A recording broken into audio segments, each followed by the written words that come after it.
Restons debout juste un moment, si vous voulez, alors que nous courbons la tête pour la prière.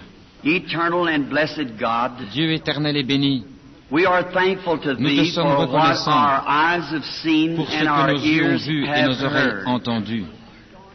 Et nous pourrions nous joindre au poète qui a écrit ce chant.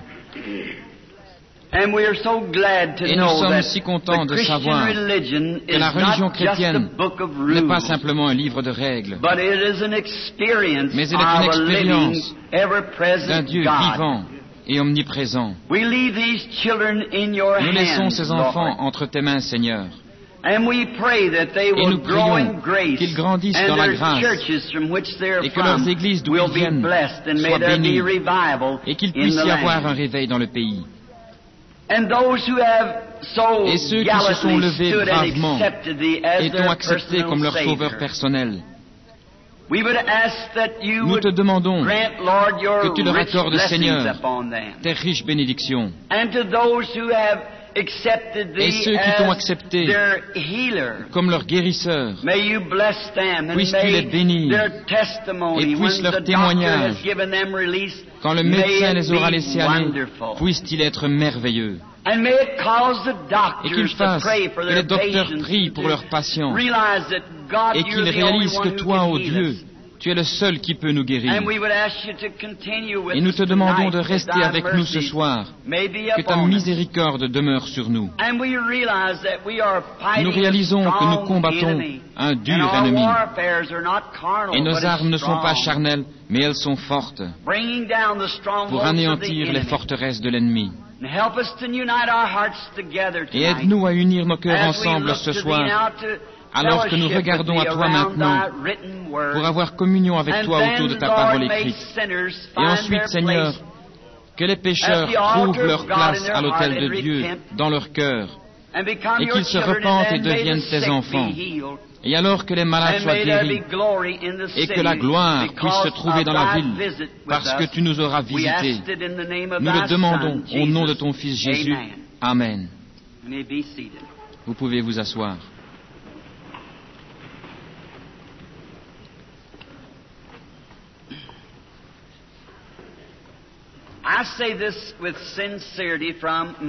Je le dis avec sincérité de mon cœur. Je regrette ce soir que ceci est la réunion de clôture de nos rencontres. Je viens juste de faire connaissance avec vous, juste de sentir que vous faites partie de nous, ce que vous êtes au commencement. Mais alors c'est ainsi que cela semble être quand je suis au pays et à l'étranger également. C'est juste comment allez-vous, je suis heureux de vous rencontrer, que le Seigneur vous bénisse, au revoir. Mais il y a une grande chose que j'ai à l'esprit quand je voyage et rencontre ces merveilleux enfants de Dieu, qu'un jour nous nous rencontrerons et nous ne devrons plus nous séparer.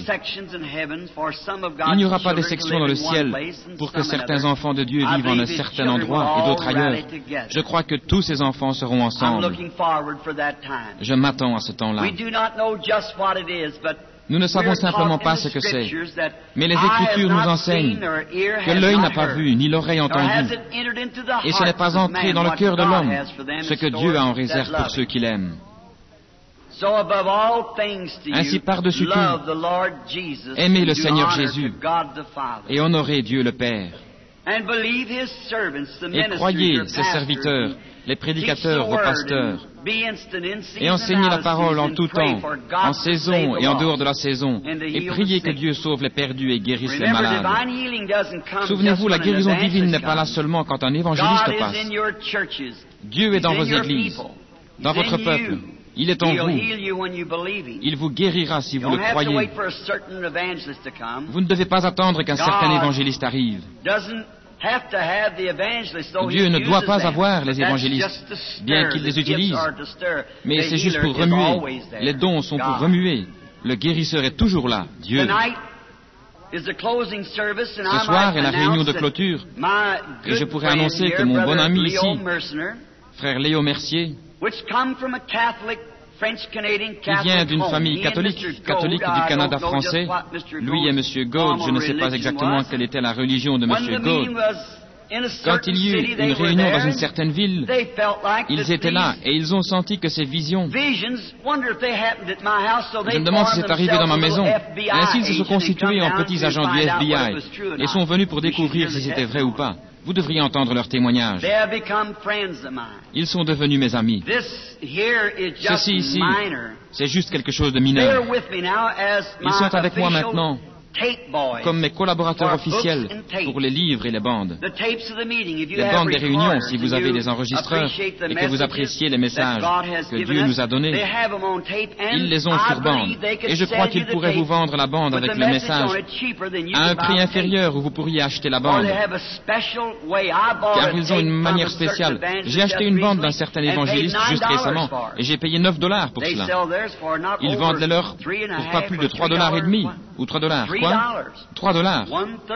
Un tiers du prix. Je ne sais pas comment ils font. Mais ils ont dit qu'ils voulaient simplement faire passer le message vers les gens. Ce n'est pas que ces hommes veuillent de l'argent, c'est afin de répandre le message quelque part ailleurs. La foi vient de ce qu'on entend. Ainsi, ils se tiennent au stand des livres et la photo. La photo n'est pas à moi en réalité. Vous ne l'achetez pas pour moi, parce que cela change même mon expression et tout. Quelqu'un a dit, frère Branham, cela ne vous ressemble pas. Que cela soit près de vous, et vous verrez quelle expression et quelle différence cela fait pour vous. Certainement. Maintenant, si vous remarquez, ce n'est pas simplement une photo que nous voulons épargner pour gagner de l'argent. Nous achetons cette photo et la vendons de la même façon que nous l'obtenons. 3 ou 4 cents par photo pour la manutention, c'est tout ce que nous en avons. Elle est sous copyright et se trouve à Washington, D.C., comme le seul être surnaturel dont la photographie ait jamais été prouvée. Maintenant, le George J. Lacy, les empreintes digitales et des documents du FBI, a examiné ce cas. Et il m'a dit, Monsieur Branham, j'ai entendu parler de vos réunions, et j'ai été à une ou deux, et j'ai dit que c'était de la psychologie, que cette lumière n'était pas là. Mais dit-il, Monsieur Branham, l'œil mécanique de la caméra ne prendra pas de la psychologie. La lumière a frappé l'objectif. Il a signé le document et l'a transmis au studio Douglas, membre de l'Association des photographes américains, à Houston, au Texas. Maintenant, je dis ceci avec humilité et respect envers lui qui est présent. C'est la lumière que j'ai vue. C'est cette lumière qui était au-dessus de mon berceau quand je suis né. C'est la lumière qui est... De là est venue une voix qui m'a parlé tout au long de ma vie, qui a dit des choses par centaines. Et sondez où vous voulez, en Afrique et autour du monde, dans ma propre ville, des médecins, des juges ou qui que ce soit, et voyez si cela a jamais failli une seule fois d'être exactement ce qu'il avait dit. C'est ce qui parle ici à la plateforme, pas votre frère. Maintenant, je crois de tout mon cœur. Combien savent qu'une colonne de feu suivait les enfants d'Israël et les guidait dans le désert? Et combien savent que c'était Jésus-Christ, le Christ, l'ange de l'Alliance? Vous les docteurs. Et quand il était ici sur terre, c'était le même Dieu. Il n'y a pas 3 dieux. Il n'y a qu'un seul Dieu. 3 fonctions du même Dieu. Père, Fils et Saint-Esprit ne veulent pas dire 3 dieux. Si nous avons 3 dieux, nous sommes des païens. Voyez, comme les Juifs disent, lequel est votre Dieu? Il n'y a pas 3 dieux. Il y a un Dieu en 3 fonctions du même Dieu. La paternité et la filiation. Ceci est la dispensation du Saint-Esprit. Voyez, c'est un Dieu. Dieu était en Christ, réconciliant le monde avec lui-même, dit l'Écriture. Et quand il était ici sur terre, ils ont dit, tu dis que tu as vu Abraham et tu n'as pas 50 ans. Il a dit, avant qu'Abraham fût, je suis. Je suis était celui-là, la colonne de feu qui avait parlé à Moïse dans le buisson ardent. Nous en sommes tous conscients. Il a dit, je viens de Dieu et je retourne à Dieu. L'un de vous qui êtes docteur, connaît-il cela dans les Écritures? Jésus a dit cela. Et alors, s'il est venu d'une colonne de feu, vers quoi est-il retourné? De la même chose d'où il est venu. Le frère Branham, est-ce authentique? Oui. Dans Actes vers le 8e ou 9e chapitre, vous trouverez où Paul, après la résurrection de Jésus, était en chemin vers Damas pour mettre en prison les gens qui faisaient trop de bruit et causaient du désordre. Ils étaient contre le renseignement orthodoxe, et c'était un grand docteur sous Gamaliel, le grand maître orthodoxe. Et sur son chemin, il y eut une lumière qui le frappa et le jeta à terre, aveugle. Tous les docteurs savent cela. Tous les gens savent cela, ceux qui lisent la Bible. Il fut aveuglé. Et quand il s'est révélé, il a dit, une voix vint et dit, Saul, c'est au 2e chapitre des Actes, Saul, Saul, pourquoi me persécutes-tu? Il te serait dur de regimber contre les aiguillons. Et il a dit, qui es-tu, Seigneur, que je persécute? La voix revint et dit, je suis Jésus que tu persécutes. Alors nous voyons dans les Écritures que Dieu, après avoir habité en Christ, était retourné dans le nom de Jésus, dans la même lumière où il était au commencement. Quand Saint Pierre, l'apôtre, était en prison, et dans la maison de Saint Marc, il priait que Dieu le délivre, nous comprenons selon les Écritures qu'une lumière est venue en prison où se trouvait l'apôtre. Et comme la lumière le conduisait, les portes s'ouvrirent devant lui, les portes intérieures et extérieures jusque dans la rue. Et il pensait qu'il avait rêvé, parce que la lumière était si réelle qu'il avait ouvert les portes devant lui. Si Dieu habite dans l'immortalité, alors il ne peut pas mourir. Il est immortel. Et c'est lui que nous adorons ce soir. C'est lui qui a fait la promesse. Les œuvres que je fais, vous les ferez aussi. Il a promis à son Église qu'il agirait dans son Église, parmi ses membres, son corps mystique, parlant de manière spirituelle, jusqu'à ce qu'il revienne, afin que les mêmes choses qu'il a faites soient confirmées dans son Église par les croyants. Les dernières paroles que notre Seigneur a dites, comme il quittait la terre, furent aller dans le monde entier et prêcher l'Évangile à chaque créature. Celui qui croit et est baptisé sera sauvé. Celui qui ne croit pas sera condamné. Et ces signes suivront ceux qui auront cru. Nous ne pouvons rien ajouter ou retrancher à cela. Nous devons croire ce que Dieu a dit. Vous pouvez obtenir la photo. Et les bandes sont au stand des livres, ainsi que les livres. Ça a été un plaisir d'être avec vous ces quelques soirées. J'apprécie qu'il y a les reporters ici,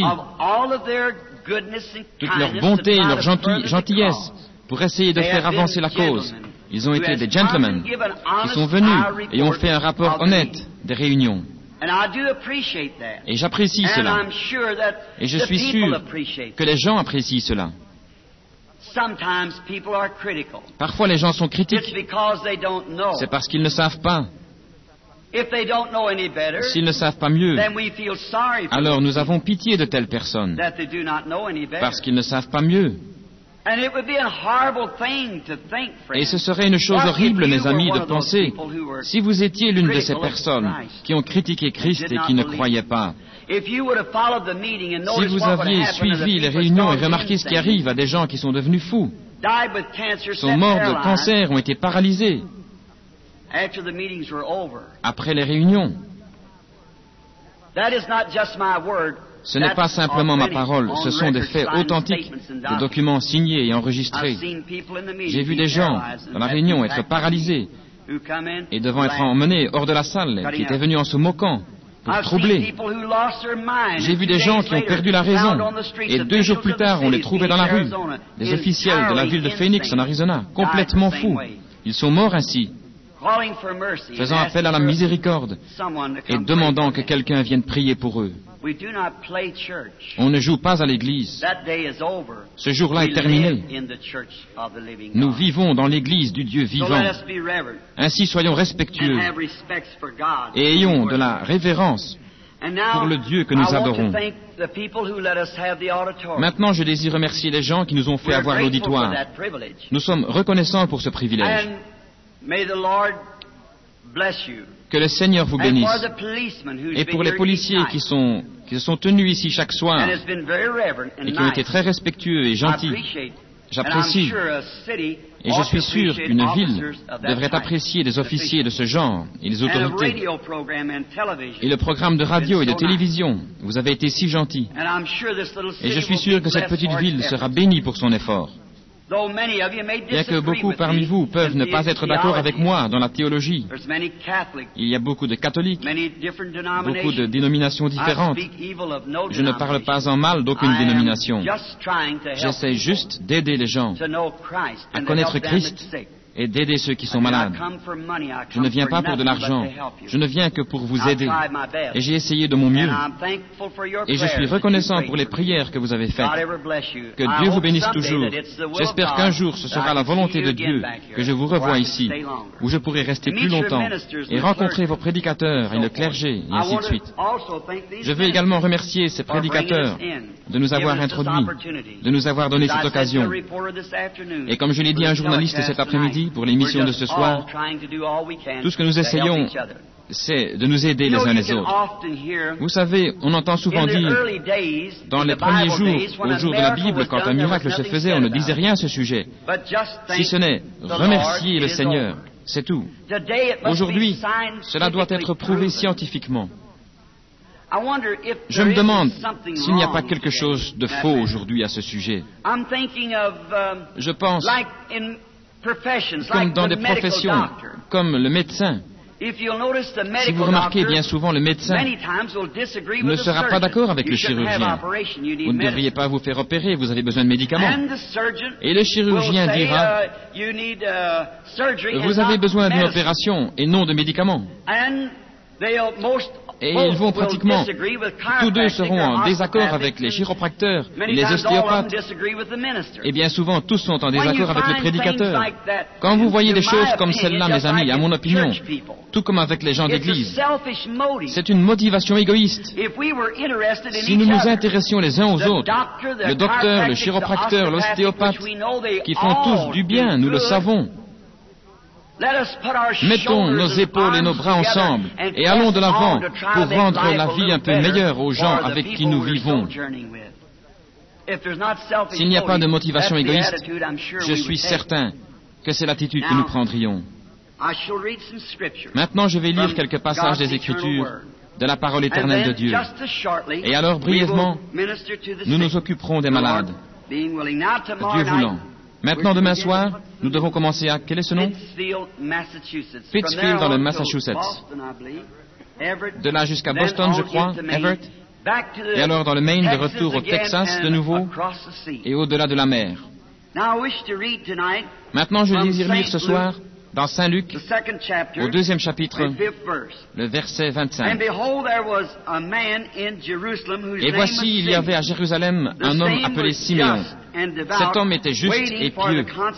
Il attendait la consolation d'Israël. Et le Saint-Esprit était sur lui. Il avait été divinement averti par le Saint-Esprit qu'il ne mourrait point avant d'avoir vu le Christ du Seigneur. Il vient au temple poussé par l'Esprit, et comme les parents apportaient le petit enfant Jésus pour accomplir à son égard ce qu'ordonnait la loi, il le reçut dans ses bras, bénit Dieu et dit, « Maintenant, Seigneur, tu laisses ton serviteur s'en aller en paix, selon ta parole, car mes yeux ont vu ton salut. » Puisse-t-il ajouter ses bénédictions à la lecture de sa parole. Dans tous les âges, Dieu n'a jamais été sans un témoin quelque part, en tout temps. Parfois, c'est allé si bas, peut-être un seul témoin, comme au temps d'Élie ou au jour de Noé. Mais il a toujours eu un témoin quelque part, quelqu'un hors de millions de gens, de qui il pouvait dire, « Celui-ci est mon serviteur ». Et il pouvait utiliser une telle personne. Et au temps de la lecture de cette écriture, l'Église juive orthodoxe Israël était occupé par Rome parce qu'ils avaient manqué de croire leurs prophètes. Il les avait avertis que leurs péchés les conduiraient finalement dans la destruction. Et ils ont ignoré leurs prophètes. Ils voulaient suivre leur propre voie. Ils voulaient juste vivre comme ils voulaient et croire ce qu'ils voulaient croire.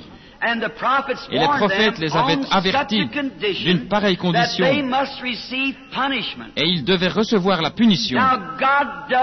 Maintenant, Dieu ne change pas. Dieu ne peut grandir en sagesse. Les premières paroles qu'il a dites doivent également être ses dernières paroles.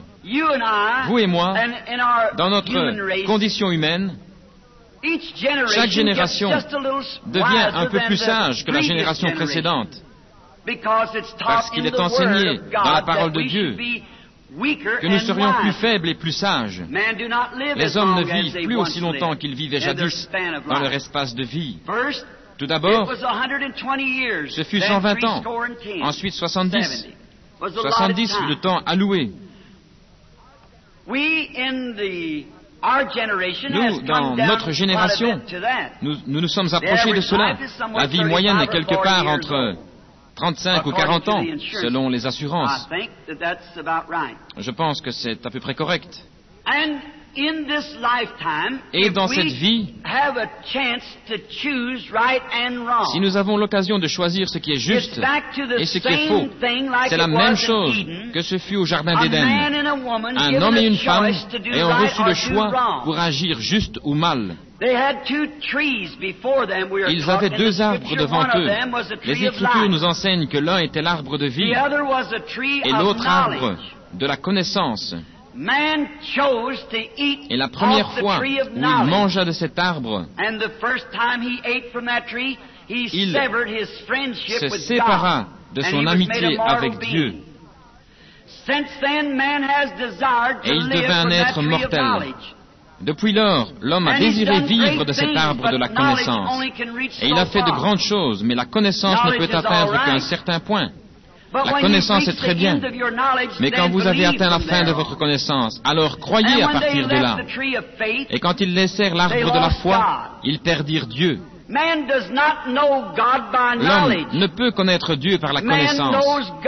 L'homme connaît Dieu par la foi. La seule manière pour l'homme de connaître Dieu est sur le terrain de la foi.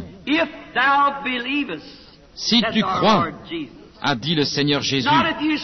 Non pas si vous dites un credo ou si vous êtes baptisé de telle et telle manière, mais si tu crois.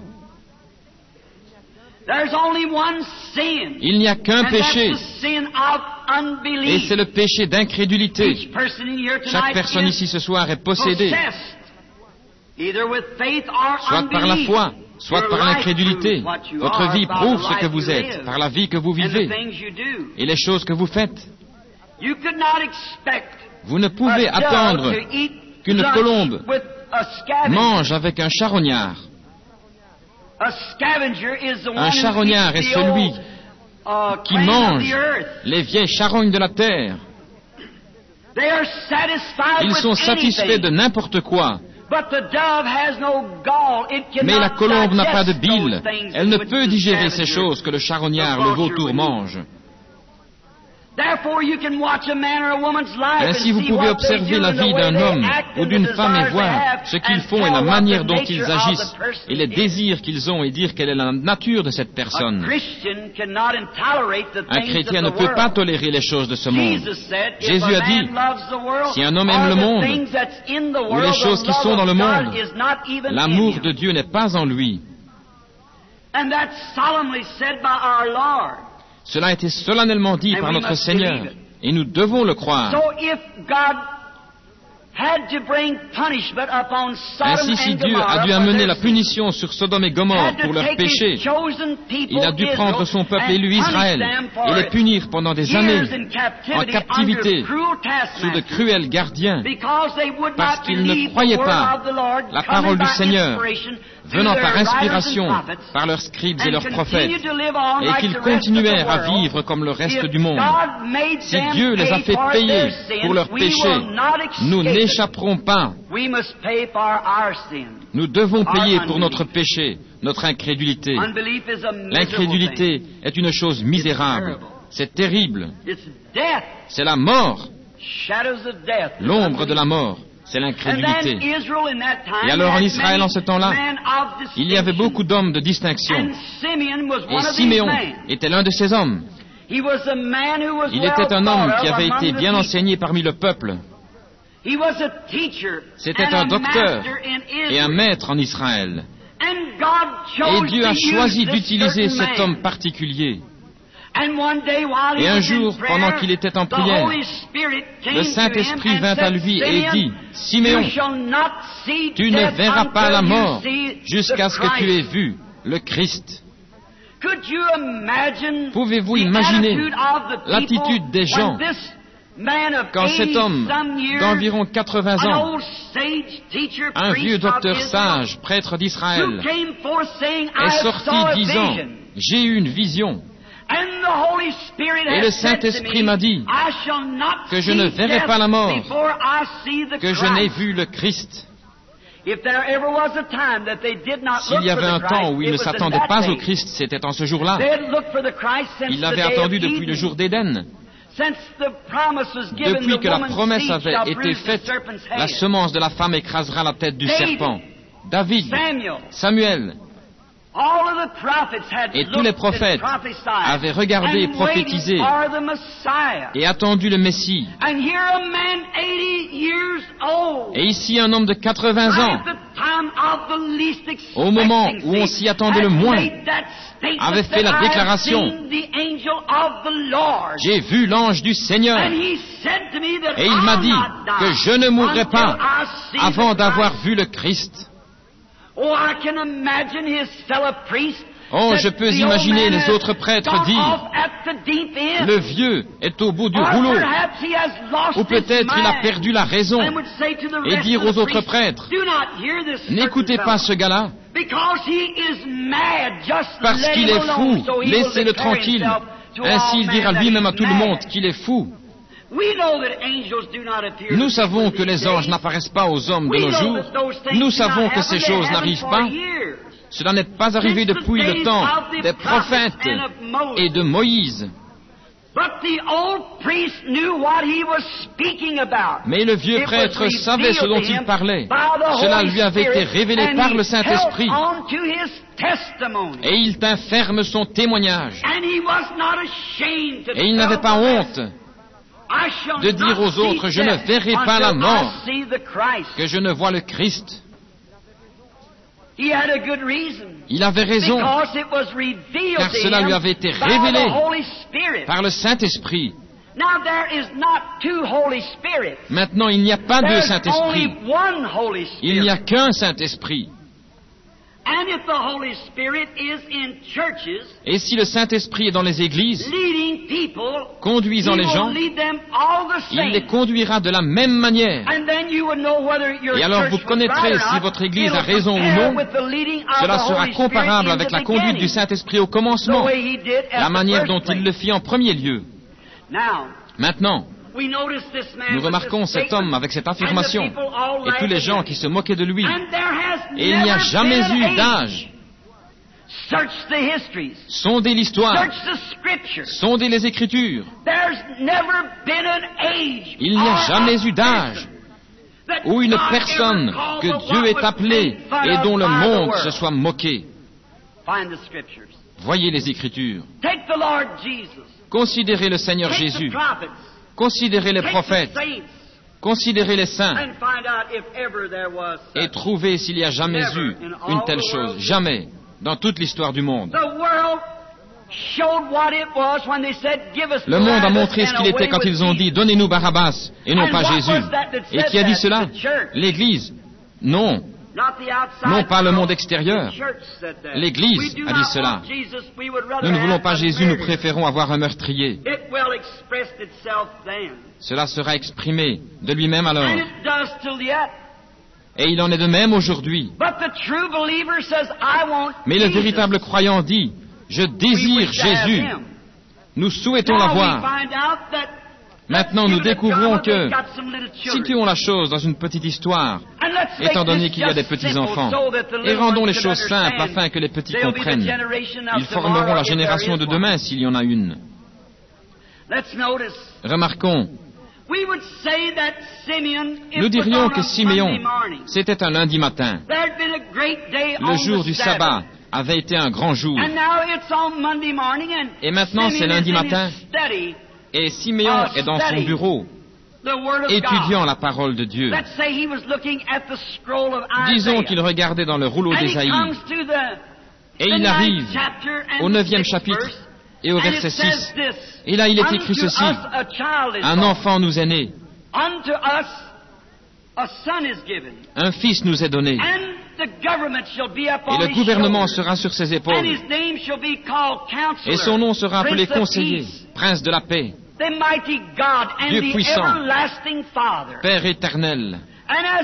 Et comme il lisait les Écritures, au même moment, Marie et Joseph entrèrent dans le temple, emmenant l'enfant Christ. Car c'était la loi que 8 jours après la naissance d'un enfant, la mère devait venir au temple et offrir une offrande pour sa purification et la circoncision de l'enfant, si c'était un mâle. Et Marie entre avec l'enfant. Israël était constitué d'environ 3 millions de personnes en ces jours-là, en Palestine. Combien d'enfants naissaient en l'espace de 24 heures avec autant de monde? Des centaines de petits naissaient. Et les mères étaient alignées pour faire circoncire leurs enfants et pour offrir pour la purification de la mère. Et l'offrande était soit un petit agneau, les riches pouvaient se le permettre, et les pauvres paysans offraient 2 tourterelles. Et voici que le Christ se tient ici. Voici le Christ dans le temple, pour la première fois de toute l'histoire, dans la chair, sous la forme d'un petit bébé, dans les bras de Marie. Et alors que les mères formaient une ligne attendant leur tour pour passer devant le prêtre, elles attendaient. Maintenant, si Dieu avait dit à Siméon qu'il n'allait pas mourir, qu'il n'ait vu le Christ, alors il appartenait à Dieu de faire savoir à Siméon que le Christ était dans son temple, car le Saint-Esprit donne la promesse, c'est au Saint-Esprit de tenir cette promesse. Et voici, il était là pour la première fois. Maintenant, comme nous pouvons l'imaginer, alors que Siméon lisait les Écritures, tout à coup, le Saint-Esprit lui parla et dit, « Siméon, lève-toi !» Il dépose le rouleau. Il ne savait pas où aller. Mais la Bible dit que les fils de Dieu sont conduits par l'Esprit de Dieu. Il n'est pas nécessaire de savoir où vous allez, aussi longtemps que vous êtes conduits par son Esprit. Et voici le Christ dans le temple. Siméon sort. Il ne sait simplement pas par où aller. Mais il y a quelque chose en lui qui le conduit, qui est le Saint-Esprit, qui lui a donné la promesse. Quand la profondeur appelle la profondeur, Siméon croyait le Saint-Esprit. Peu importe ce que les gens disaient, il le croyait. Et s'il y a une faim ici pour quelque chose, il doit y avoir quelque chose d'abord pour répondre à cette faim. Sinon, vous n'auriez pas cette faim. Puis-je dire ceci? Avant qu'il y ait une nageoire sur le dos d'un poisson, il y avait de l'eau premièrement pour qu'il y nage. Sinon, il n'aurait pas de nageoire. Tout est pour une cause. Avant qu'il y ait un arbre qui puisse grandir sur la terre, il devait y avoir une terre pour qu'il y grandisse. Sinon, il n'y aurait pas d'arbre. En d'autres termes, je dis ceci. Avant qu'il puisse y avoir une création, il devait y avoir un créateur. Maintenant, il y a quelque temps, j'ai lu dans un journal qu'un petit garçon mangeait les gommes des crayons à l'école. Et sa mère en était alarmée. Et alors un après-midi, à sa surprise, elle trouva le petit garçon assis dans la véranda en train de manger la pédale d'une bicyclette. Elle en fut fort alarmée. Elle prépara rapidement le petit et l'emmena à la clinique. Pendant que les docteurs examinaient son sang et lui faisaient passer un examen complet, ils découvrirent que son sang avait besoin de soufre. Maintenant, on trouve du soufre dans le caoutchouc. Vous voyez, avant qu'il puisse avoir besoin de soufre, il devait y avoir du soufre d'abord pour répondre à ce besoin. Sinon, il n'aurait jamais éprouvé ce besoin. Et aussi longtemps que des hommes et des femmes,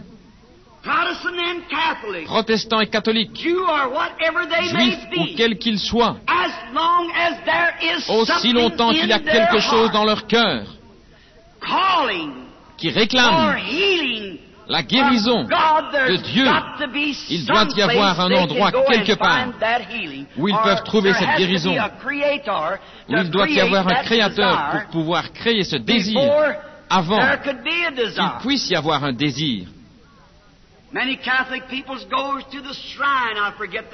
Beaucoup de catholiques vont vers cet écrin de reliques, j'ai oublié le nom, j'étais là, à Paris. J'étais à Notre-Dame là, où la sœur qui est enterrée là et les gens ont frotté le sommet de la pierre pour la guérison, la priant de leur donner la guérison.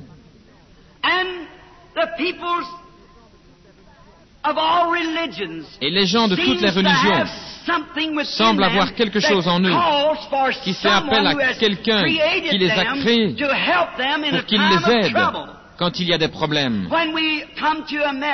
Quand nous sommes arrivés en Amérique, à Plymouth Rock, nos ancêtres ont découvert l'Indien qui adorait le soleil. Il y a quelque chose à l'intérieur de l'homme qui lui dit qu'il y a un Dieu quelque part.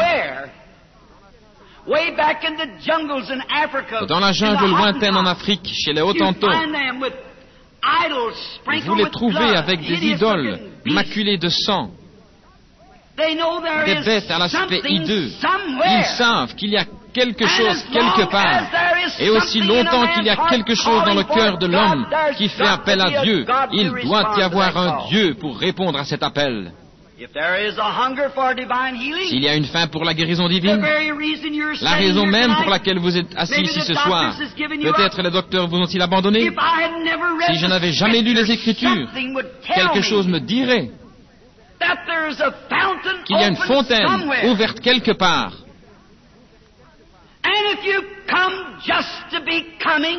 Et si vous êtes juste venu comme cela, et que vous vous attendiez à trouver quelque chose à critiquer en venant ici, Satan vous le montrera. Vous obtenez toujours ce que vous attendez. Dieu a promis cela. Si vous êtes venu pour trouver du bon, si vous êtes venu pour connaître Christ et pour le voir et pour lui parler de votre maladie ou de votre âme, Dieu veillera à ce que vous le trouviez. Vous obtenez ce que vous attendez. Toujours. Tout dépend de ce que vous vous attendez à trouver. Maintenant, Siméon s'attendait à trouver l'enfant Christ parce que la promesse avait été faite. Et à la première petite secousse venue à son cœur, qui ressemblait à la même qui lui avait parlé en premier lieu, il se leva, dit l'Écriture, et fut conduit par l'Esprit, le même Esprit qui avait donné la promesse.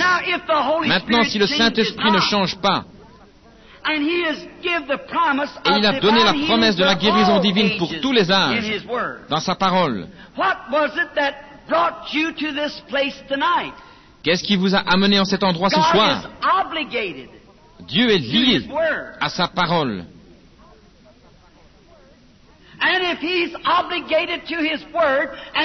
Et s'il est lié à sa parole et que vous croyez qu'il est un guérisseur, il est obligé de vous amener à cette fontaine où il y a la guérison. Si vous avez soif pour de l'eau, il doit y avoir de l'eau à boire quelque part, sinon vous n'auriez jamais soif. C'est pourquoi vous êtes ici ce soir. Observons ce que Siméon a fait. Maintenant, il n'est pas nécessaire que vous soyez ici. Vous pourriez être à l'autel dans votre église, dans votre propre maison. Vous pourriez être à votre hôtel ou quelque part où vous auriez fait votre hôtel. Dieu vous rencontrera où vous voulez le rencontrer. Mais vous avez entendu que d'autres ont été guéris. Ainsi donc, vous êtes venus pour voir. Je crois que vous l'avez fait. Sinon, que Dieu ait pitié de votre âme pécheresse. Car vous n'avez fait que prendre la place de quelqu'un qui serait venu avec sincérité. Remarquez alors, si vous avez été conduit par le Saint-Esprit, c'est le même Saint-Esprit qui a fait la promesse dans la Bible, qui vous a amené ici. Observez la manière dont il l'a fait. Quand le Saint-Esprit a parlé à son cœur, il s'est levé, ne sachant pas ce qu'il allait faire. C'est par la foi. Il a marché vers le temple, dans le parvis extérieur, et il a remarqué les femmes qui étaient alignées. Ensuite, le Saint-Esprit commença à le conduire. Il s'est dirigé vers les femmes et a commencé à remonter la ligne de femmes. Observez, voici une jeune fille qui n'a pas plus de 18 ans. Et elle se tient là avec un bébé dans les bras. Et toutes les autres femmes se tiennent éloignées d'elle. Parce qu'elle a une mauvaise réputation. L'enfant est né hors des liens sacrés du mariage, comme le monde disait. Ainsi disait l'Église. Marie allait être mère avant que Joseph ne l'épouse. Et l'enfant, toutes les femmes, les riches femmes, elles tenaient leur bébé dans des linges brodés, roses et bleus. Elles avaient des petits agneaux en offrande pour leur purification. Mais cette petite dame pauvrement vêtue, venant d'un foyer paysan, se tenant avec un petit bébé dans les bras, enveloppé dans des langes. Si je comprends ce qu'étaient ces langes, à ce qu'on m'a dit, c'était ce qui provenait du joug d'un bœuf qui avait été au labour, qui se trouvait dans l'étable où Christ était né. Et ils avaient pris cette étoffe pour emmailloter, et ils l'avaient enveloppé dedans, dit l'Écriture. Et les femmes se tenaient toutes à distance, car elles disaient, cette personne, ce bébé est né hors du mariage. Et nous ne voulons rien avoir à faire avec cela. Nous ne garderons pas, nous allons nous tenir à distance d'une telle chose. Oh Dieu, aie pitié de nos esprits et de nos âmes pécheurs et impies. Quand nous voulons nous tenir à distance de Dieu et de la vérité et de l'amour et de la puissance, quelle chose pécheresse et impie cela est. Et elle se tenait à distance.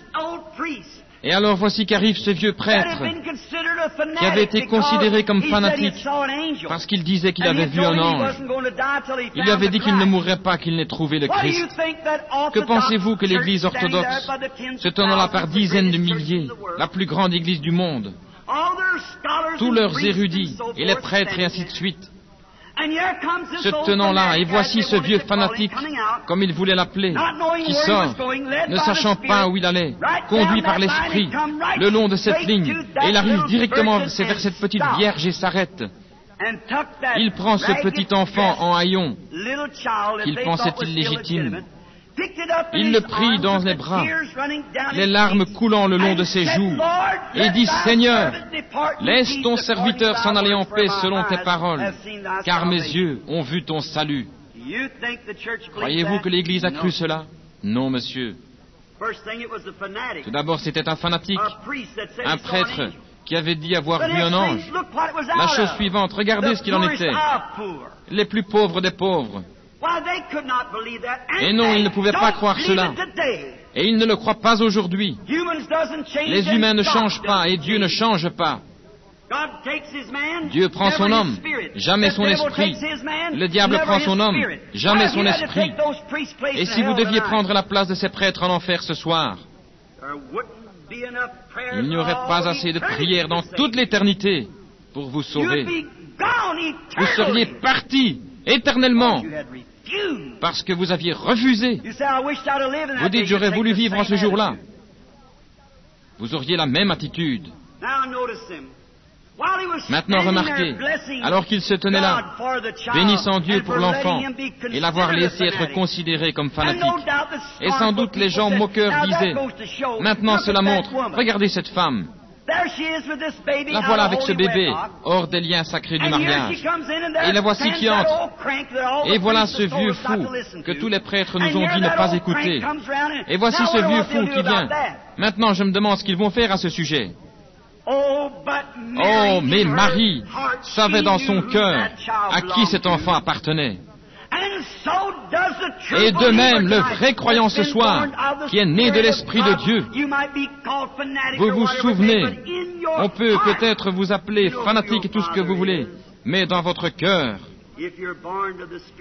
si vous êtes né de l'Esprit de Dieu,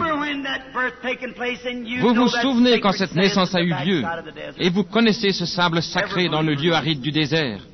Cela doit être ainsi avec chaque croyant. Et ils étaient là. Et maintenant, il y en avait une dans le temple du nom d'Anne. Elle était prophétesse. Elle était aveugle depuis de nombreuses années, nous dit la Bible. Elle avait vécu avec son mari 7 ans après sa virginité. Mais elle avait environ 84 ans, nous dit l'Écriture. Environ 84. Je crois que c'est 84. Et elle est assise dans un coin. Elle ne quittait le temple ni la nuit ni le jour, mais elle demeurait dans le temple, servant Dieu dans le jeûne et la prière. Et elle attendait la venue de Christ aussi, et le Saint-Esprit était sur elle. Maintenant, si elle l'attendait, le voici dans le temple, et elle se leva, aveugle. Et voici cette prophétesse, Anne, dans le temple, aveugle, se frayant un chemin parmi les gens, touchant l'un, pardonnez-moi, il voyait qu'elle était aveugle, elle, conduite par l'Esprit, aveugle, jusqu'à ce qu'elle se tienne dans la présence de cette scène critique, comme l'Église l'avait dit. Une femme qui avait un enfant, comme il le pensait, né hors des liens sacrés du mariage, et un prêtre fanatique qui disait qu'il avait vu un ange et des visions. Et cette vieille femme aveugle, conduite par l'Esprit, se fraye un chemin parmi ces milliers de gens et se tient aux côtés de l'enfant et bénit Dieu et prophétise à son sujet.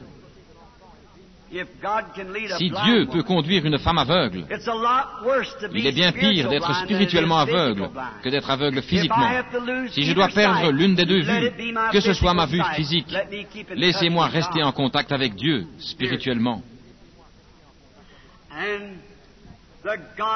Et le Dieu qui les a conduits ce jour-là n'a pas changé. Il est le même Dieu ce soir. Mais le problème est que les gens s'attendent à ce que quelqu'un d'autre va dire, ce que Jean va dire. Si le roi George, quand j'ai prié pour lui, avec cette sclérose en plaques, s'il était allé demander à tous les prédicateurs anglicans, que se serait-il passé? Il ne l'aurait pas cru. Si Florence Nightingale, l'ombre d'une femme, l'arrière-petite-fille de la grande Florence Nightingale, la fondatrice de la Croix-Rouge, sa photo est dans le livre. Elle pesait environ 32 kilos, se mourant d'un cancer. Et quand je suis allé en Angleterre par avion pour prier pour elle, pendant que je priais, une petite colombe est entrée et s'est posée à la fenêtre et elle a roucoulé pendant que nous étions en train de prier. Et ensuite elle s'est envolée. Et cette femme est en parfaite santé, pesant environ 85 kilos. Si elle avait considéré ce que les gens disaient, mais elle était conduite par l'Esprit. Ne faites pas attention à ce que quiconque dit. Regardez à ce que Dieu dit et soyez conduits par son Esprit. Un jour, un musicien avait été formé dans toutes les musiques où il pouvait être formé, car il voulait la maîtriser. Et il y avait un grand concert, et ce jeune gars devait jouer. Et après avoir terminé son œuvre de maître, oh, c'était formidable!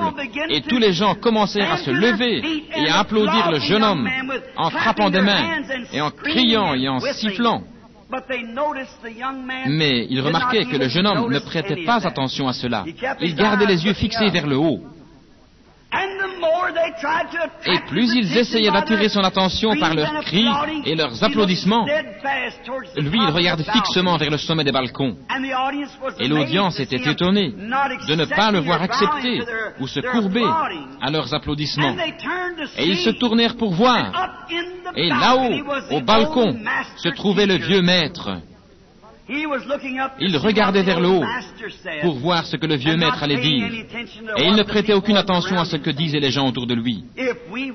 Si seulement nous faisions la même chose, si nous voulions regarder vers le haut pour voir ce que le maître dit, sans faire attention à ce que les gens disent. John Sproul, qui fut guéri de la gorge, il ne pouvait pas parler, ce qui a alarmé la nation dans le magazine. Je lui parlais il y a quelque temps, et il disait, j'étais à Paris, et je faisais le tour de la visite guidée, des monuments religieux et ainsi de suite. Et je suis arrivé dans un certain jardin, disait-il, et il y avait une statue de Christ. Et il disait, je la regardais, et ma femme la regardait, et nous la critiquions dans notre cœur, parce qu'il ne paraissait rien y avoir qui fasse apparaître les souffrances de Christ. Et il dit alors, le guide est venu vers moi et il a dit, monsieur, vous faites probablement comme les autres touristes qui viennent ici. Vous vous demandez pourquoi le sculpteur a pu faire une statue comme cela. Il a dit, c'est vrai, monsieur. Il a dit, venez ici un moment.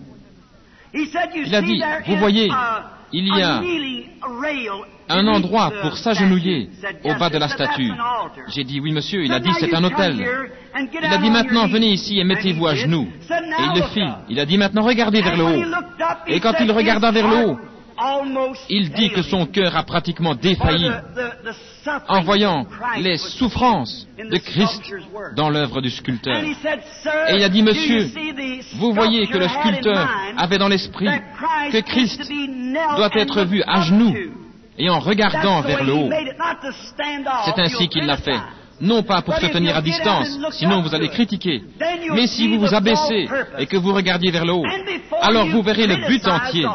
Et avant que vous critiquiez le Saint-Esprit et la parole de Dieu, elle n'a pas été faite pour être critiquée, ni le Saint-Esprit.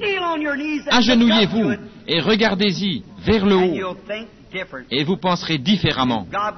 Et Dieu vous bénira. Prions.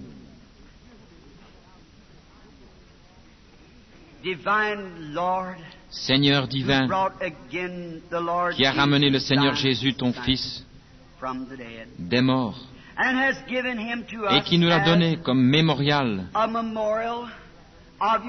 de ton amour et de ta grâce. Nous partageons mutuellement cette communion ce soir autour de ces bénédictions. Nous te demandons de venir vers nous ce soir, de la même manière que lorsque tu étais ici sur la terre dans un corps physique, et que tu agisses ce soir dans ton corps mystique, l'Église, et que tu fasses les choses que tu as faites quand tu étais ici sur la terre, afin que quand le grand jugement viendra, et que chaque homme et chaque femme, chaque garçon et chaque fille devra se tenir à ce jugement, et cela peut être avant le matin. Nous ne savons pas, Seigneur. Il peut y avoir un accident ce soir, quelque part sur la route, et le sang peut couler, et les gens pourront implorer la miséricorde. Ce sera trop tard alors. Dieu, puissions-nous maintenant nous agenouiller et regarder vers le haut et dire, Seigneur Dieu, aie pitié de moi, et pardonne-nous notre incrédulité et nos doutes, et laisse-nous recevoir ton Fils comme notre Sauveur et notre Guérisseur. Et accorde ce soir, Seigneur, alors que ton Église se soumet à ton esprit, et ton serviteur, accorde, Seigneur, que de grands signes du Christ ressuscité apparaissent, comme notre cher frère l'a expliqué à l'auditoire dans la première partie de la réunion, car nous le demandons au nom de Jésus. Amen. Je me demande ce soir, alors que nous nous regardons en face les uns des autres, y aurait-il quelqu'un ici qui n'est pas chrétien, qui voudrait lever la main et dire, prédicateur, priez pour moi, je ne suis pas chrétien, j'aimerais l'être. Voudriez-vous faire cela? Que le Seigneur vous bénisse. Que le Seigneur vous bénisse partout dans l'assemblée. Que Dieu soit miséricordieux envers vous.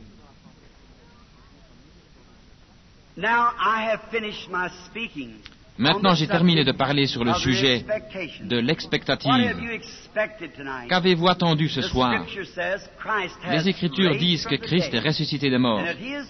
Et s'il est ressuscité, il demeure le même hier, aujourd'hui et éternellement. Combien étaient ici dans les réunions précédentes et ont vu l'œuvre du Saint-Esprit? Voudriez-vous juste lever la main? Merci. Combien sont ici pour la première fois? Voudriez-vous lever la main et dire « Je suis ici pour la première fois » ? Je suis très heureux de vous voir ici ce soir.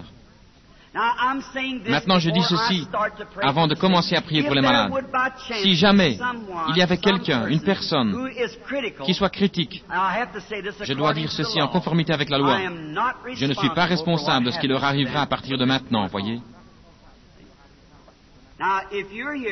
Maintenant, si vous êtes ici et que vous ne soyez pas respectueux, je vous demande maintenant, pendant que nous chanterons ce chant et que nous appellerons la ligne de prière, que vous puissiez sortir.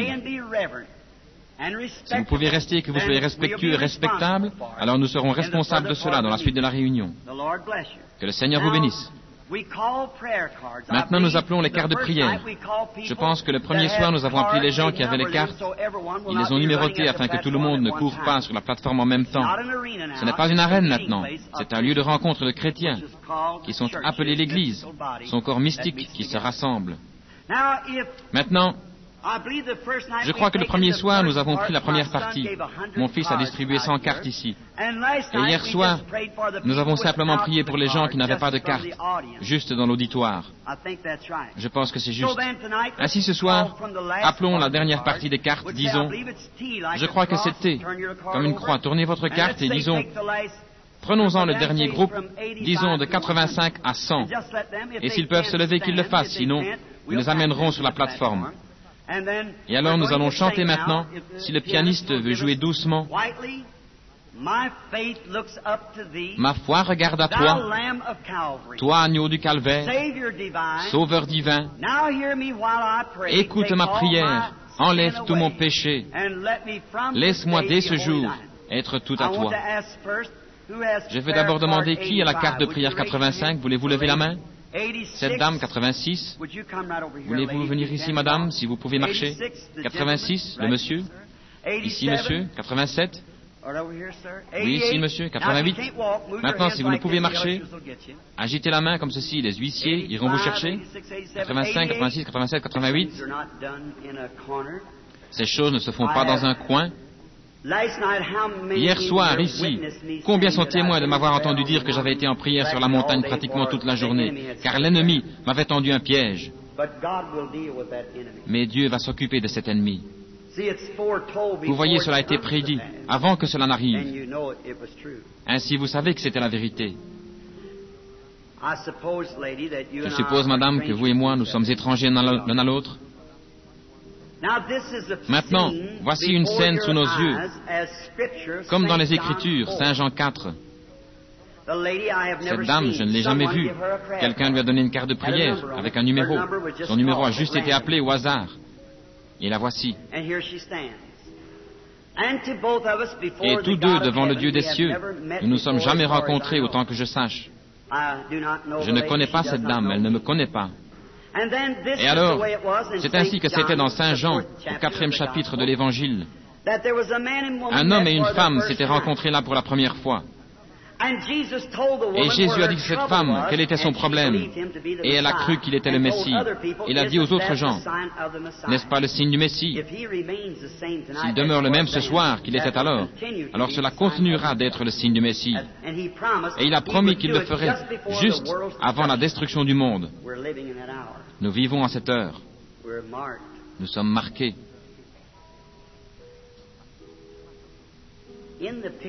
Sur la photo qui se trouvait ici il y a un moment. Non. Vous avez vu là une lumière. Et cette lumière, je dis que c'est l'Esprit de Dieu. Un des esprits de Dieu, un ange qui est sorti de lui. Et devant lui, où nous nous tenons maintenant, vous êtes conscient de cela? De vous tenir dans la présence d'un homme ne vous ferait pas ressentir ce que vous ressentez maintenant. Il y a quelque chose qui se passe. C'est exact. Je vais vous demander devant l'auditoire. Vous serez le juge. Si je devine et que je dise que vous êtes malade et que quelque chose ne va pas avec vous, ce que je ne sais pas, mais vous pourriez dire, le frère devine cela. Mais s'il vous dit quelque chose que vous savez, quelque chose qui, comme il l'a fait dans la Bible, comme il l'a fait avec la femme au puits, ou quelque chose au sujet de laquelle vous savez que je ne sais rien, et qu'il fasse cela, alors vous saurez qu'il y a ici quelque chose de présent qui vous connaît. Moi pas. Croirez-vous que c'est l'Esprit de Dieu? Le croirez-vous? L'auditoire croirait-il la même chose? Puisse-t-il l'accorder?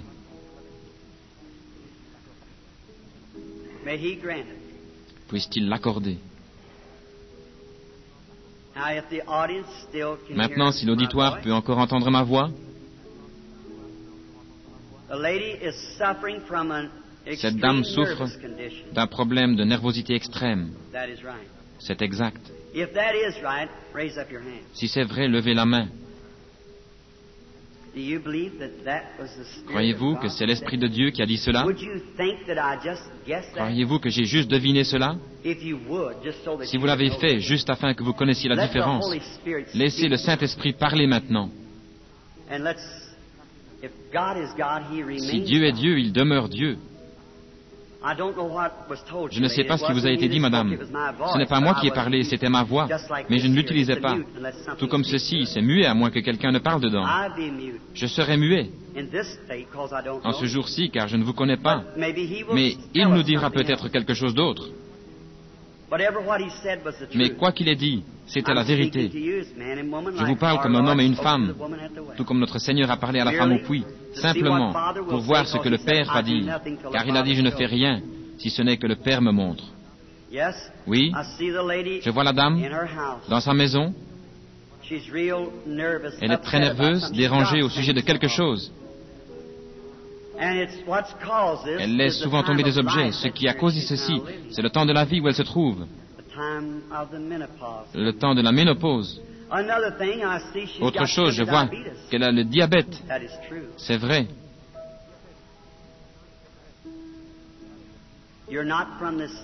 Vous n'êtes pas de cette ville. Vous venez d'une autre ville. Cette ville s'appelle Richford, dans le Vermont. Et votre nom est Madame John Jones. C'est ainsi dit le Seigneur. Retournez à la maison, car Dieu vous a guéri par votre foi. Allez et soyez en bonne santé, que le Seigneur vous bénisse, sœur. Croyez-vous? Réalisez-vous que vous êtes dans la présence du Dieu Tout-Puissant, les amis? Avec cette Bible qui est sa parole, ne doutez plus. Ayez foi. Monsieur, nous sommes étrangers l'un à l'autre. Le Dieu du ciel que nous rencontrerons, et Dieu nous jugera un jour. Je n'ai aucun moyen de vous connaître, monsieur. Vous m'êtes étranger. Mais si le Dieu du ciel veut me dire pourquoi vous êtes ici, monsieur, je crois que vous êtes venu dans la sincérité. Voulez-vous l'accepter comme étant le Fils de Dieu qui a promis ceci? Jésus demeure le même, celui qui a rencontré Nathanaël. Deux hommes se sont rencontrés. J'essaye de citer les Écritures dans chaque cas, afin que les gens voient le parallèle et sachent que ce n'est pas moi, un homme. Je n'ai rien à voir avec cela, monsieur. Vous souffrez également d'un problème de nervosité extrême. Et vous êtes devenu si nerveux que cela a porté sur votre cœur. Vous avez un problème de cœur, c'est exact. Des palpitations. Vous n'arrivez pas à dormir, je vous vois en train de vous relever la nuit, essayant de reprendre votre souffle, c'est la vérité. Pas seulement ça, mais vous croyez que je suis le serviteur de Christ? Laissez-moi vous dire, afin que vous me croyiez davantage. Vous avez quelqu'un dans votre cœur avec vous, et vous désirez la prière pour lui. C'est votre mère. Elle a des complications, n'est-ce pas? Vous avez une très bonne foi. C'est vrai. Vous êtes catholique pour commencer. Vous êtes catholique. Je vous vois avec un rosaire. Ainsi, cela ne peut être caché. Vous êtes catholique, c'est parfaitement vrai. Votre foi vous guérit, monsieur. Le croyez-vous? Retournez et donnez gloire au Dieu du ciel pour votre guérison. Que Dieu vous bénisse. Que le Dieu du ciel vous bénisse, mon frère. Veillez à cela, comme vous voulez, monsieur. Quelqu'un veut-il venir ici, s'il vous plaît? Croyez-vous? Ayez simplement la foi maintenant. Ne doutez pas. Ayez la foi.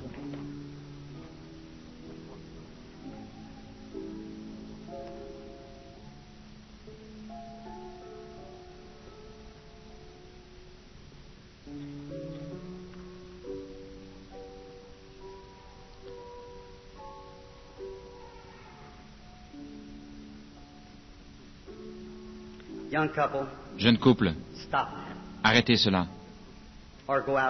Ou sortez du bâtiment. Tenez-vous bien. Le Dieu du ciel va vous maudire.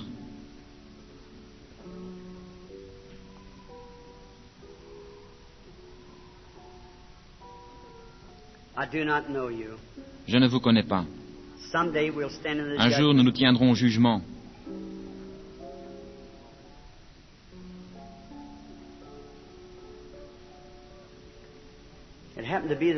Il est arrivé qu'une bénédiction est venue sur une dame avec des lunettes là, avec le manteau marron. Elle souffre d'un problème de cœur, assise ici. Elle regarde autour d'elle. Croyez-vous que le Seigneur Dieu vous guérisse, ma sœur? Vous pouvez avoir ce que vous avez demandé, si vous croyez.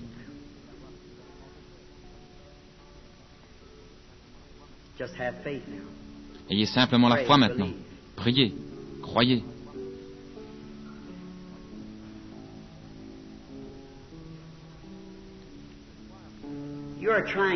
Vous essayez de croire, vous qui êtes assis là au bout de la rangée.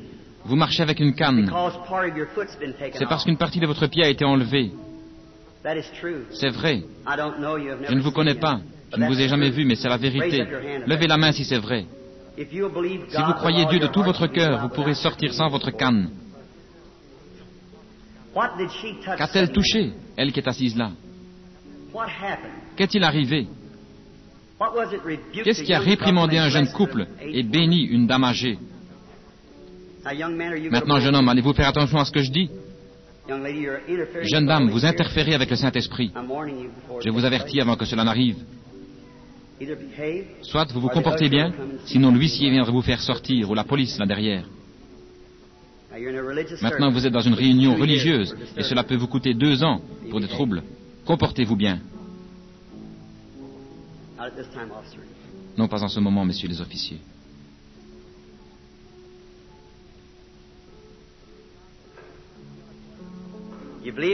Croyez-vous que Dieu va guérir ce problème d'estomac pour vous?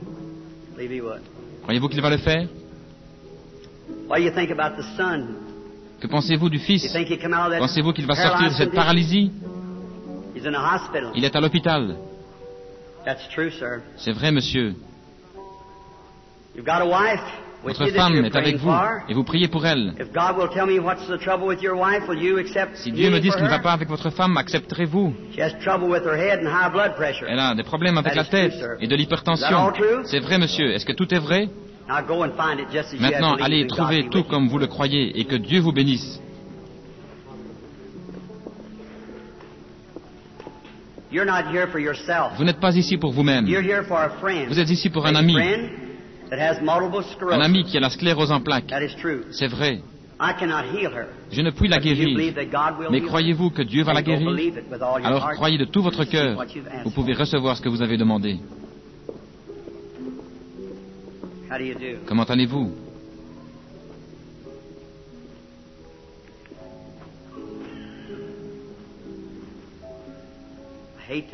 Je déteste faire ceci.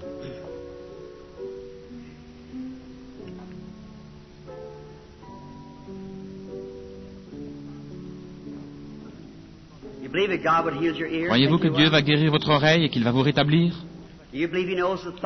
Croyez-vous qu'il connaisse les pensées de votre cœur? Vous priez pour quelqu'un d'autre. C'est pour votre mère et votre père. L'un a de l'arthrite, l'autre a un problème de cœur et quelque chose qui ne va pas au pied. C'est vrai. Vous croyez? Allez, trouvez la chose ainsi que vous l'avez cru. Ce sera exactement comme vous le croyez. Que le Dieu du ciel vous bénisse. Un cœur nerveux. Dieu peut guérir les problèmes de cœur. Il y en a beaucoup ici qui souffrent de la même chose.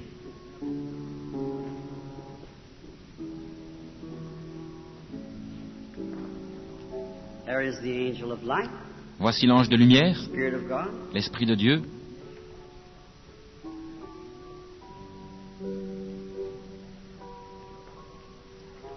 L'homme assis ici, au bout de la rangée, là derrière. Vous avez un problème de sinus. L'homme plus âgé, assis près de l'homme bien portant, a un problème de sinusite. Vous avez un problème d'estomac. C'est exact, monsieur. Levez la main. Je vais vous dire ce qui provoque cela.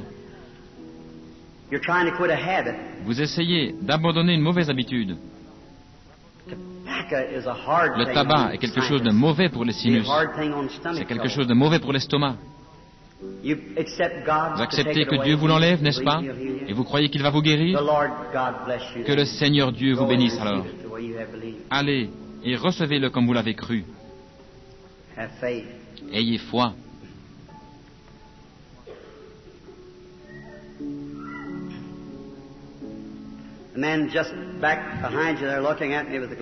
Un homme assis juste là derrière vous en train de me regarder avec ses lunettes. Vous avez de l'arthrite. Également un trouble de la tête. Si vous croyez de tout votre cœur, vous pouvez en être guéri. Étant donné que vous avez cela également, il y a une dame assise là, en train de me regarder, en train de regarder un enfant. Elle a des troubles de la tête également. C'est vrai. Ce sont vos petits-enfants de chaque côté de vous. C'est correct. Levez la main si c'est vrai. Je ne vous connais pas, n'est-ce pas? Vous êtes consciente que quelque chose est en train de se passer. L'un de vos petits-enfants souhaite la prière car il est nerveux. L'autre a une infection.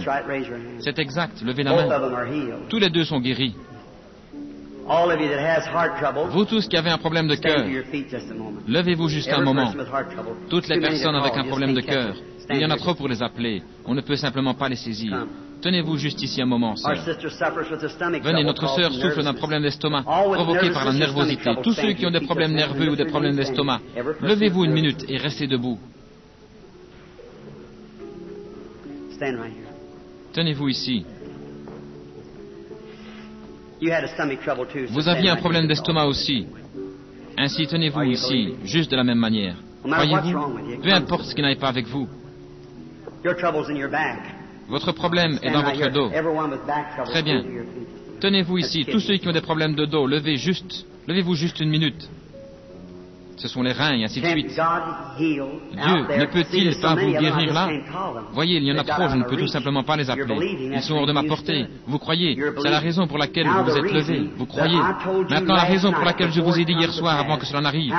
Combien étaient ici hier soir et m'ont entendu dire, Satan a fait du mal et il a mis un piège devant moi et je ne sais pas comment traiter cela. Combien se souviennent de cela? C'était le jeune homme et la jeune dame assis là. Les maudire et ils seraient aveugles ou paralysés. Si je me tais, ils vivront. Maintenant, avant que cela n'arrive, je vous épargne. Croyez que Dieu est ici. Maintenant, vous qui êtes malade, courbez la tête juste un moment pour la prière. Croyez, vous qui êtes ici de tout votre cœur, le Saint-Esprit qui est proche. Dieu éternel et béni, qui a rugi du mont Sinaï, toi qui as parlé au travers de l'apôtre Pierre et qui a dit à Ananias et Saphira, pourquoi avez-vous fait ceci au Saint-Esprit?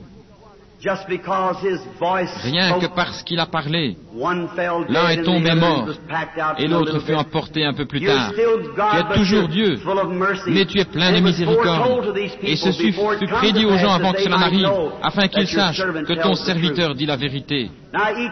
Maintenant, Dieu éternel, sois miséricordieux et accorde ce soir que, comme l'ennemi a envoyé ce jeune couple, que tu leur pardonnes leurs péchés et que rien de mal ne leur arrive, mais que tu leur pardonnes. Tu es venu pour épargner la vie des hommes, mais le Saint-Esprit a envoyé ses bénédictions pour guérir les gens juste de la même manière. Ta grâce a surmonté cela. Mais maintenant les gens sauront, et le jeune couple saura que je n'avais rien à faire avec leur venue. Mais j'avais dit cela la nuit précédente qu'il serait ici. Maintenant, Seigneur Dieu, je te prie d'être miséricordieux envers ceux qui sont debout, ceux qui sont malades et affligés.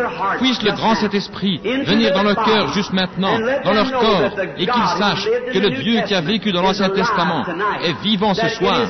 Cela a été prédit, ensuite cela arrive, et toutes choses sont faites parfaitement et véritablement par le Saint-Esprit. Nous le trouvons ainsi, et nous t'aimons, Seigneur Jésus, parce que tu nous as aimés et lavés dans ton sang, et fait de nous tes enfants. Merci, Père, pour ces choses. Maintenant, nous réprimons le démon de maladie des gens, qu'ils s'en aillent d'eux, et qu'ils soient tous rétablis dans le nom du Seigneur Jésus-Christ. Que tous ceux qui croient et acceptent leur guérison de Dieu se tiennent debout maintenant, alors que vous acceptez, sans l'ombre d'un doute, sentant dans votre cœur que Dieu vous a guéri. Comme vous devriez rendre grâce à Dieu. La Bible dit que lorsque quelque chose comme ceci se produisait au temps de la Bible, une crainte s'emparait de tout le monde et dans toutes les régions. Que pensez-vous ce soir? Si vous êtes un pécheur, si vous êtes un incroyant, je vous invite ici à cette plateforme, à la chair, pour abandonner votre vie à Christ. Venez maintenant. Que tout homme, si vous croyez que Dieu entend ma prière et guérit les malades et les affligés, que tous ceux qui sont debout ont accepté. Et vous, madame, il y a quelque chose qui ne va pas avec un estropié là-bas ou quelque chose. Croyez-vous que Dieu vous a rétabli? Vous n'allez plus devoir marcher avec vos béquilles, n'est-ce pas? Alors vous pouvez avoir ce que vous avez demandé. Très bien, que Dieu vous bénisse. Vous êtes debout pour y rester, si vous le croyez. Maintenant, vous, qui désirez que Jésus soit miséricordieux envers vous, maintenant, à l'heure de la mort, voudriez-vous venir à la plateforme ici pendant que nous chantons cet hymne, pratiquement persuadé? Très bien, que Dieu vous bénisse.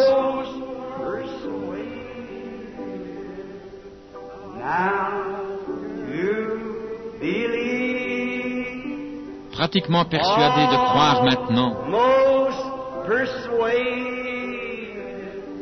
Pratiquement persuadé de recevoir Christ.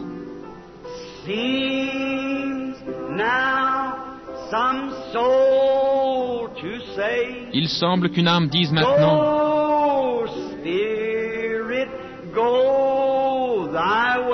va, esprit, va ton chemin.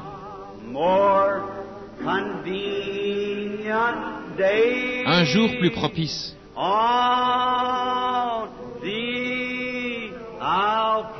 Je t'appellerai. Pratiquement persuadé. Faites-vous une place ici aux alentours, comme des gens pénitents qui viennent pour recevoir Christ. Quiconque veut qu'il vienne, catholique, protestant. Il y a ici des catholiques et des protestants. Cela ne fait pas de différence. Nous ne vous demandons pas de changer d'église. Nous vous demandons dans la présence de Dieu, comme son serviteur. Et vous êtes témoins de ces choses.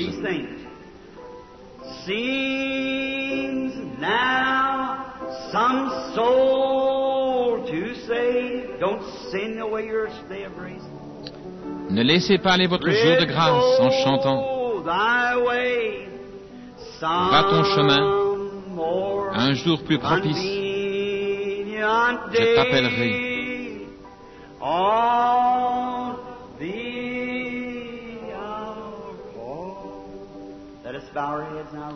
Courbons la tête maintenant respectueusement dans la prière. Lui qui a créé la terre, lui qui a ramené Jésus des morts et a fait la promesse que l'esprit de son être vivrait dans son Église jusqu'à ce qu'il revienne. Il ne devrait pas rester le moindre doute dans vos cœurs. S'il y en a, vous êtes certainement maudits de Dieu. Si vous pouvez vous tenir ici en voyant cela, et que vous continuiez de ne pas croire que Dieu ait pitié. Vous qui êtes ici à l'autel, peu importe l'église à laquelle vous appartenez, protestante ou catholique, cela n'a rien à voir avec cela. Regardez les gens qui ont été guéris. Je ne crois pas qu'il y en ait un seul qui soit debout et qui n'ait pas accepté sa guérison. Vous avez vu ce qui est arrivé à la plateforme, et juste aussi certainement que vous avez pu l'entendre des jours auparavant, des semaines auparavant et des mois auparavant. Il a parlé maintenant d'une guérison. S'il savait ce qui était, il sait ce qui sera. Il connaît le futur et peut le dire. Il est Dieu. Vous êtes dans sa présence. Que Dieu soit miséricordieux envers vous maintenant. Priez et repentez-vous. Demandez à Dieu de vous pardonner et de vous donner sa miséricorde. Je suis sûr qu'il le fera. Et s'il y a quelqu'un d'autre qui désire venir en ce moment, nous ne vous disons pas d'aller dans une certaine église. Nous voulons que vous alliez dans n'importe quelle église que vous voulez. Mais nous désirons que vous veniez maintenant. Si vous vous sentez condamné dans votre cœur, et que vous êtes entré, et que vous avez tort, et que vous avez péché, et fait ce qui est mal, l'autel est ouvert pour votre confession à Dieu. Venez demander le pardon. Il est ici avec grande miséricorde pour guérir les malades et pardonner aux pécheurs. S'il y en a un autre, alors que nous chantons doucement, encore une fois, un hymne, ce verset, pratiquement persuadé, maintenant de croire, pratiquement persuadé maintenant de recevoir Christ. Voulez-vous le chanter?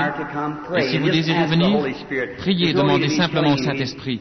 Il n'est pas nécessaire que je vous dise qu'il est ici, lui, ici. Vous savez qu'il est là. Chantons maintenant avec nos têtes inclinées en prière, alors que nous chantons.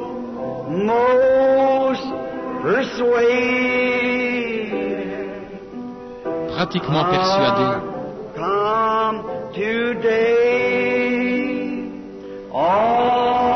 Je viendrai aujourd'hui. Pratiquement persuadé de recevoir Christ. Pratiquement ne peut pas suffire. Pratiquement c'est échoué. Triste, triste, cette lamentation, pratiquement, mais perdu.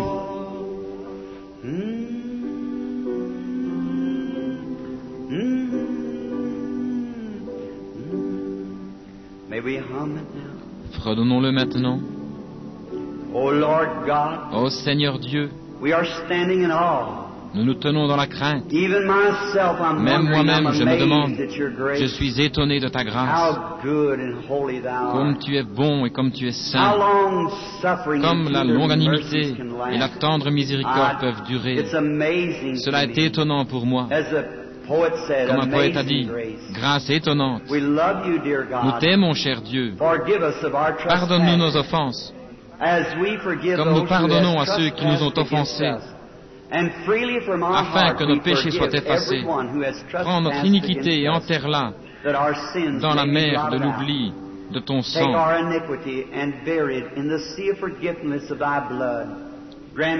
Accorde-le, Seigneur. Bénis ces gens qui attendent. Dieu, accorde-le. Ceux qui se tiennent ici, se repentant devant toi, demandant miséricorde parce qu'ils savent qu'ils sont dans ta présence. Ô Dieu éternel, donne-leur la paix dans leur cœur. Parle-leur. Donne-leur une expérience comme au jour de la Bible, car vraiment les jours de la Bible sont ici à nouveau, à la fin de cet âge des gentils. Bientôt, nous nous attendons au retour de Jésus. Nous ne savons simplement pas quand ce sera, jusqu'à ce que le monde soit réduit en poudre par une bombe atomique ou par une attaque prophétisée par les prophètes. Il y a des milliers d'années que le monde serait détruit et brûlerait comme une fournaise ardente. Et nous demandons au Dieu que tu sois miséricordieux envers nous et accorde, Seigneur, que chaque personne qui se tient pénitente à cet autel, que leur péché soit parti. Je demande ceci comme ton serviteur me tenant entre les vivants et les morts. Je demande que la question de leur péché et de leur iniquité soit réglée. Je ne pourrai peut-être jamais leur serrer la main sur cette terre, mais je m'attends à ce moment-là si je vis fidèlement. Ils sont les trophées de ta présence ce soir. Tu as dit, aucun homme ne peut venir à moi si le Père me l'attire. Et tous ceux qui viennent, je leur donnerai la vie éternelle, et je ne les rejetterai pas, mais je les ressusciterai au dernier jour. Et nous croyons cela, et nous appelons cela pour tes enfants qui sont pénitents à l'autel. Il y en a ici qui auraient dû venir et qui ne l'ont pas fait. Sois miséricordieux envers eux, cher Dieu, et accorde-leur la même chose, je prie. Maintenant, s'il en reste un quelque part qui n'a pas accepté la guérison, qui ne ressent pas que Christ l'a rétabli, puisse-t-il le recevoir ainsi en ce moment, et que l'on se souvienne longtemps de cette réunion dans la mémoire, même les petits-enfants si Jésus tarde.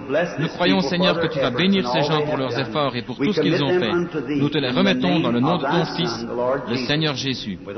Avec nos têtes inclinées, je vais demander à l'un des pasteurs ici, Frère Sweet, avancez-vous maintenant, alors que vous gardez la tête inclinée, pour la prière finale, et pour tout ce qu'il a choisi de faire. J'apprécie toute votre sincérité. Combien ici à l'autel, avec la tête courbée, croient que vos péchés sont pardonnés et que vous êtes sous le sang du Seigneur Jésus?